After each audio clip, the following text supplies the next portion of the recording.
बिस्मिल्लाहिर्रहमानिर्रहीम। अस्सलाम वालेकुम एवरीवन, कैसे हैं आप सब। उम्मीद करती हूँ कि सब खैरियत से होंगे।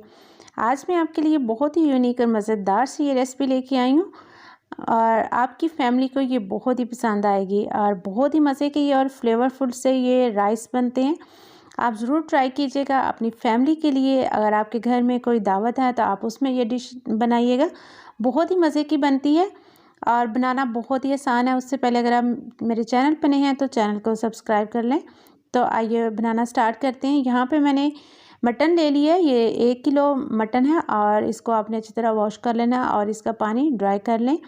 और अब आप इसकी मैरिनेशन करते हैं। तो सबसे पहले आपने ले लेना है एक बाउल और उसमें मैंने हाफ़ कप दही ले लिया है, इसको मैंने अच्छी तरह बीट कर लिया था। फेंट लें अच्छी तरह। दही आपने ज़्यादा पतला यूज़ नहीं करना, थोड़ा थिक वाला दही लें। यहाँ पे मैंने कुछ स्पाइसेस इसमें अब ऐड करने हैं, जिसमें है 1 टेबलस्पून लाल मिर्चों का पाउडर, हाफ़ टी स्पून हल्दी, 1 टीस्पून खुश्क धनिया पाउडर है, 1 टेबलस्पून तिक्का मसाला है, हाफ़ टी स्पून लाल काली मिर्चों का पाउडर है और 1 टीस्पून इसमें ज़ीरा पाउडर है। अब ये तमाम मसाले जो हैं इस दही में ऐड कर देंगे। अब इसमें शामिल करेंगे हम 1 टेबलस्पून नमक। स्पाइसेस आप कम या ज़्यादा कर सकते हैं। अब इसमें शामिल करेंगे लहसुन और अदरक का पेस्ट, जो कि मैं फ़्रेश यूज़ कर रही हूँ, आप इसका पाउडर भी यूज़ कर सकते हैं। मैंने इसमें शामिल कर दी है 1 टेबलस्पून और 1 टीस्पून मैंने इसमें हरी मिर्चों का पेस्ट शामिल कर दिया। अब इसको अच्छे तरीके से मिक्स कर लेंगे। यहाँ पे मैंने एक चुटकी जो है ना वो ज़र्दा कलर, जो फूड कलर होता है ना, वो भी शामिल किया था।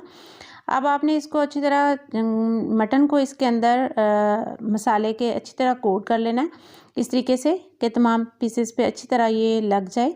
अब मैंने इसको 2 घंटे के लिए मैरिनेट करके रख दिया था मैरिनेशन के लिए। अब इसको स्टीम करेंगे। यहाँ पे मैंने एक प्रेशर कुकर ले लिया था और उसमें थोड़ा सा मैंने पानी ऐड कर दिया और उसके ऊपर स्टीमर रखा है। अब एक फॉयल वर्क लेंगे और इस तरह इसके ऊपर ये मैंने मटन जो है ना इसको रख दिया है स्टीम देने के लिए। मैंने इसमें ऑयल शामिल नहीं किया, मैं विदाउट ऑयल ये बना रही हूँ। अगर आप चाहें तो ऑयल भी इसमें शामिल कर सकते हैं। अब जो मसाला बचा ना वो भी इसके ऊपर डाल देंगे और इसको अच्छे तरीके से आप कवर कर देंगे। अगर आप ज़्यादा टाइम के लिए इसको मैरिनेट नहीं करना चाहते तो कम से कम इसको आधा घंटा ज़रूर रखें, इससे ये बहुत ही अच्छा फ्लेवरफुल हो जाता है और मसाला अंदर तक चला जाता है और ये जो मटन है ना अंदर से फीका नहीं लगेगा। अब आपने इसको स्टीम देनी है। जब एक विसल चल जाए तो आपने फ्लेम जो है ना लो कर देनी है और इसको 1 घंटे के लिए आपने स्टीम पे रख देना है, बिल्कुल दम वाली आंच पे। अब साथ में हम ये राइस तैयार कर लेते हैं। यहाँ पे मैंने हाफ़ कप जो है कुकिंग ऑयल लिया था और 2 मीडियम साइज़ के प्याज मैंने ले लिए और इसको हम हल्का सा ब्राउन करेंगे।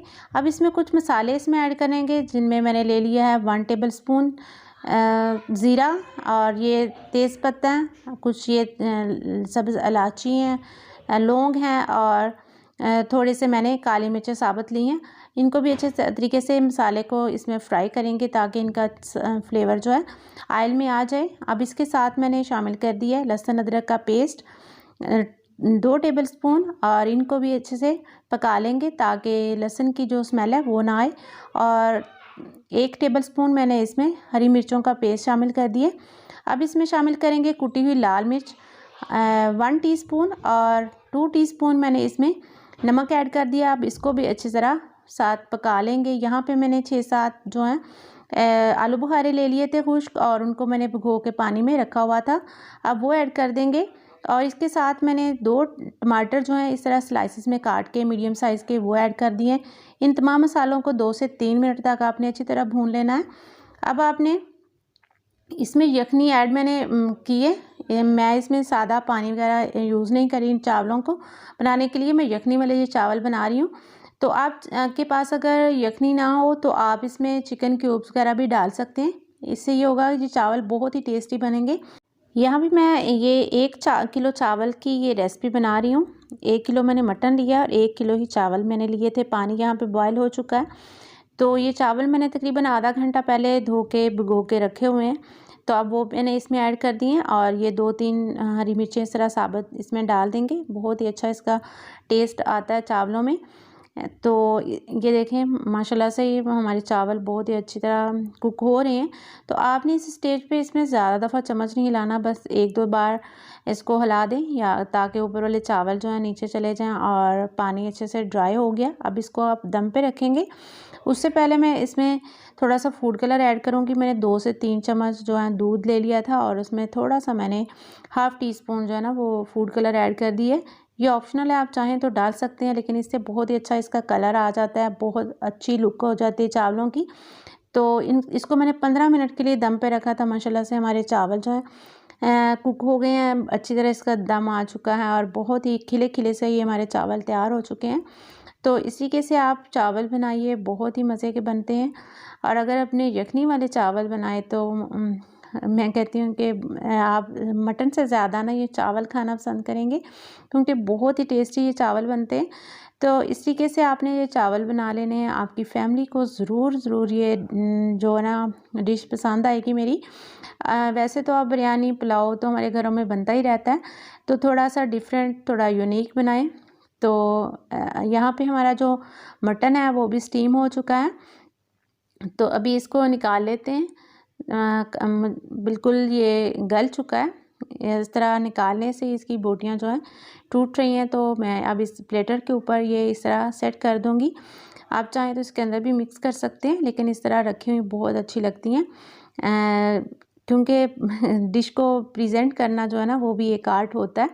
आप तो इस तरीके से मैंने कुछ सैलड के ये खीरे वगैरह और टमाटर इसमें रख दिए हैं। बहुत ही देखने में भी खूबसूरत लग रही है और टेस्ट तो इसका मज़े का है ही।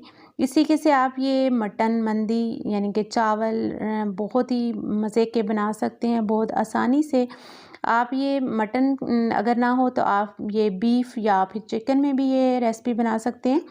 तो ये देखिए माशाल्लाह से बहुत ही अच्छा ये गला हुआ है। हमारा मटन बहुत ही अच्छी तरह स्टीम हो चुका है। अगर आपने ये स्टीम की फुल वीडियो देखनी हो तो मेरे चैनल पे मौजूद है, आप वहाँ से भी देख सकते हैं। उसमें मैंने बहुत डिटेल से बताया हुआ है कि आप इसको किस तरह स्टीम कर सकते हैं। उम्मीद करती हूँ कि आपको मेरी ये रेसिपी अच्छी लगी होगी, और अगर आपको मेरी ये वीडियो अच्छी लगी हो तो ज़्यादा से ज़्यादा लाइक कर दीजिएगा, और अगर आप मेरे चैनल पर नए हैं तो प्लीज़ चैनल को ज़रूर सब्सक्राइब कर दें। मिलते हैं नेक्स्ट वीडियो में, तब तक के लिए अल्लाह हाफ़िज़। दुआ में याद रखिएगा।